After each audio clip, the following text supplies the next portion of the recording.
नमस्कार, स्वागत है आपका आरजे रमझाझर में और मैं हूं पुखराज सिंह। खबर है बलौदाबाजार जिले के बिलाईगढ़ क्षेत्र के ग्राम पंचायत टुंडरी का, जहां से जोग नदी होकर निकलती है और इसी जोग नदी से एक नहर का निर्माण भी किया गया है जिसको अर्जुनी नहर के नाम से जाना जाता है। इसी नहर में आए दिन मवेशियों की लाशें देखने को मिलती हैं। आखिर क्यों इस नहर में इतनी लाशें आती हैं और कहां से आती हैं, आइए देखते हैं यह रिपोर्ट। बिलाईगढ़ क्षेत्र के ग्राम पंचायत टुंडरी से निकलने वाली नहर अर्जुनी इन दिनों मवेशियों के लाशों की अधिकता की वजह से सुर्खियां बटोर रही है।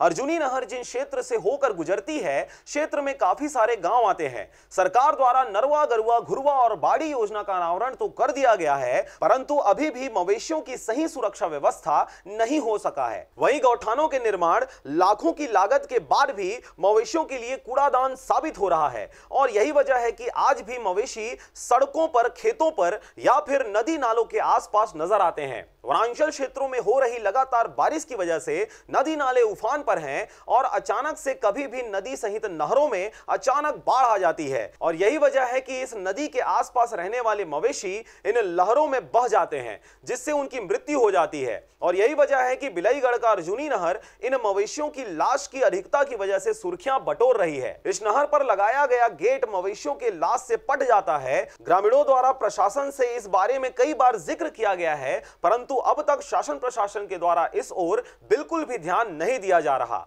बलौदाबाजार से अविनाश सोनी के साथ ब्यूरो रिपोर्ट, आरजे रमझाझर।